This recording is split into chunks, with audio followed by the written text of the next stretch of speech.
Welcome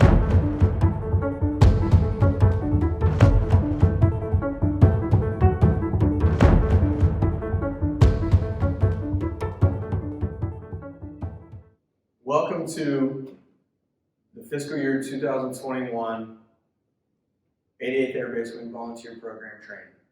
I will be walking you through this training. My name is Tech Sergeant Jevenon, and my alternate will be Tech Sergeant Carter Collins. A brief overview of what we're going to be talking about. I'm going to go over an introduction. I'm going to go over roles and responsibilities, volunteer documentation, the background check program and documentation, accountability, and the information flow chart and contact info. Starting with myself, like I said, I'm Tech Sergeant Joshua Jevenon. I'm NCOC at Chapel Logistics. I've been stationed at Wright Pat for a little over a year. I got here in September of 2019. I'm married to my awesome wife, Megan Jevenon. I got a daughter who's 7 months old. Her name's Esther. I've been active duty for 13 years, with 12 of those years being vehicle maintenance. But with everything going on in the world and the deployment ratios, I decided to retrain and take a stab at religious affairs. So here I am. Another interesting fact is I'm deploying to Qatar in January 2021. So you won't be seeing my face a whole lot soon. That's okay. We have an alternate, Tech Sergeant Carter Collins, and you guys obviously know DJ and Sheree. All right, so why we're doing this training. AFI 52101 has been updated, so we have to make sure that we fall in line with the new requirements for the volunteer program. One of the biggest things is that all volunteers will be trained annually and given an orientation. So this is your orientation and training for this year. Plus, it gives the chapel a chance to put a face to the name that we've been seeing doing so many great things. We're not always in the chapel as religious affairs airmen or some people that work at Building 219. So this is a way for us to familiarize with you guys, the congregation, and what you guys do. All right, so roles and responsibilities. I'm the Chaplain Corps Volunteer Program Manager for Wright Pat. What that means is I maintain all files for all volunteers here at the chapel, and I report those to the wing chaplain. The wing chaplain wants to know what's going on in his chapels, and he may have questions, so I am his POC for all things volunteer and background checks. The big thing that I'm responsible for, that as a collective whole that we can get better at, is tracking how long and how often you guys volunteer. Right now, we see on the old 2793s what your guys' estimated amount of hours and how often you volunteer, but we need something from the supervisors that it doesn't have to be anything official, just something that says, hey, we volunteered with the children's church or whatever for this long, but we just need something and we want to do that monthly.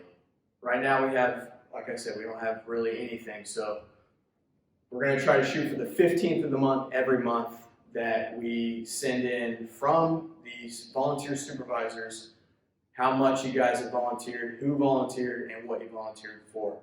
And that's simply for maybe recognition from the wing chaplain. All right, the next role I want to talk about is volunteer supervisors. Volunteer supervisors are, for the chapels, they're going to be the program leads. So if you run the children's church, you're a volunteer supervisor, and you're responsible for the people who volunteer inside the children's church. It's not probably anything different than what you've already been doing, but we're just putting official titles on the duty. So what I need from the supervisors is to complete the 2793, a non-disclosure agreement, and a volunteer job description with the volunteers. You can do that individually, you can do it in a group, doesn't matter. I just need those 3 forms. The volunteer supervisor is going to develop clear description of duties and scope of responsibility for each volunteer, and you can use that you can describe those roles and responsibilities in the 2793 and then also just duplicate what you said and put it in the volunteer job description form. Once you guys have gone over the NDA, the non-disclosure agreement, the 2793, and the volunteer job description, you guys will sign all the forms, and those will either get emailed to me, emailed to the coordinators or service dispatchers. Doesn't matter, I just need them. And the last role I want to talk about, or roles and responsibilities I want to talk about, is the Chaplain Corps volunteer. As I said before, with the supervisor, you're going to complete a non-disclosure agreement, a volunteer job description, and a 2793. Your role and responsibility is just to fill those out and make sure it gets to the supervisor, or fill them out with them. The next thing I want to talk about are those forms. First, we're going to go over the 2793. The 2793 is just simply an official document saying that you're a chapel volunteer. You're going to list things such as your phone number, email address, and this just gives us the ability, or it gives us the ability to contact you in case we need to, or if we have questions. The next form I want to talk about is the non-disclosure agreement. All this is here in the chapel, we have 100% confidentiality.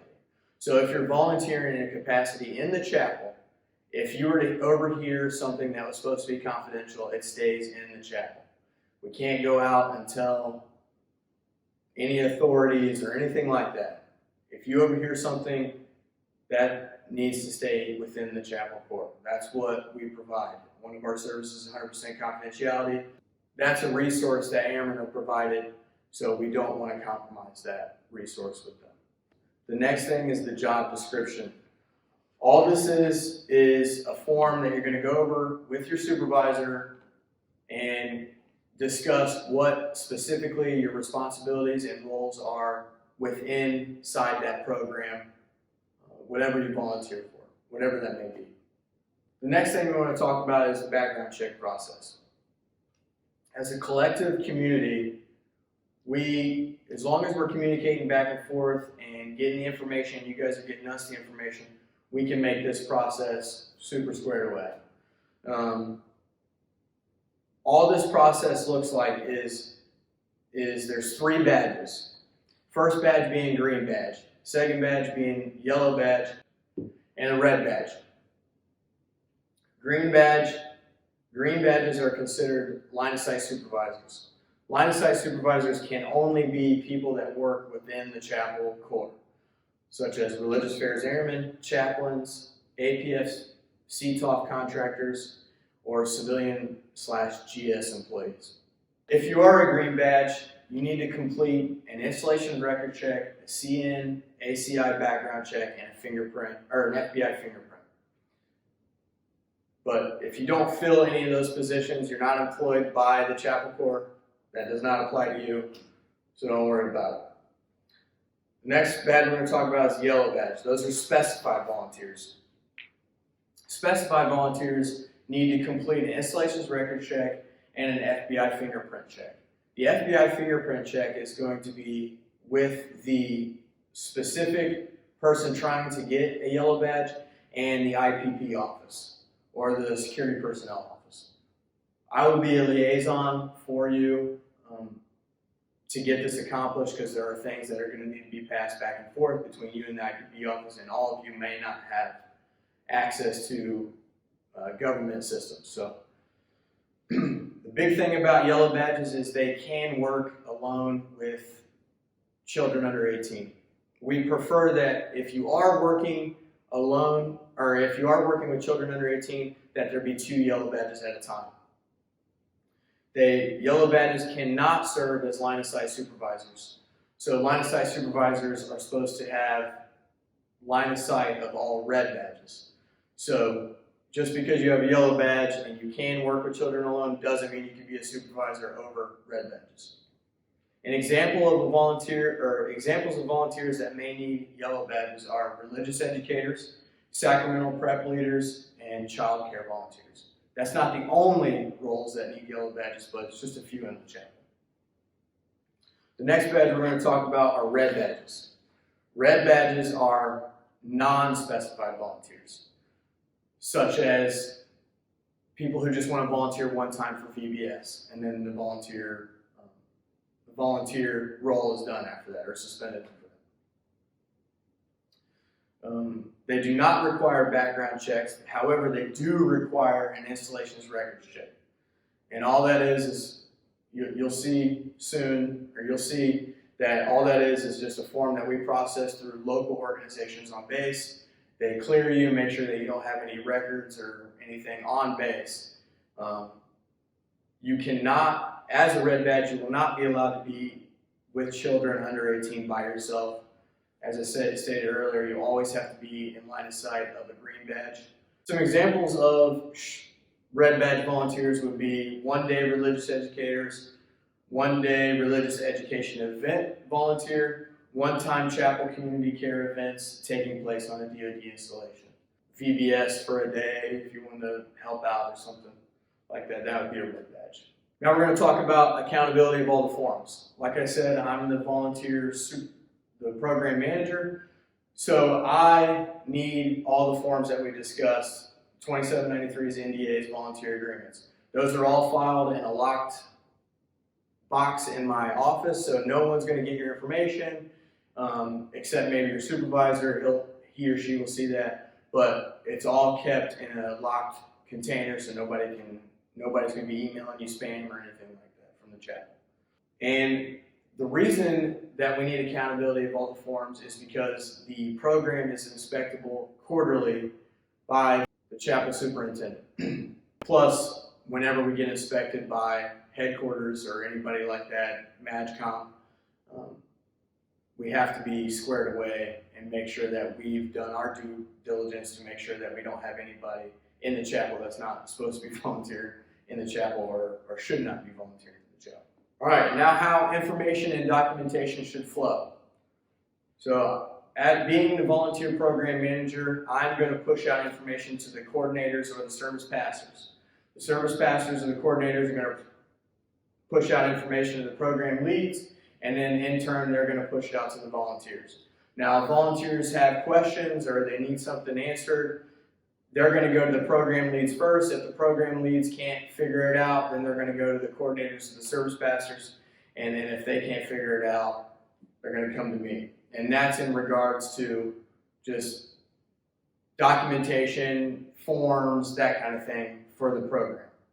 Additionally, if you have any questions or concerns, follow that chain. Make sure it goes all the way up the chain, and then the answers will come back down. Right. On behalf of the Wing Chaplain and the rest of the 88th Air Base Wing Chapel staff, we would like to extend our sincerest gratitude for what you do.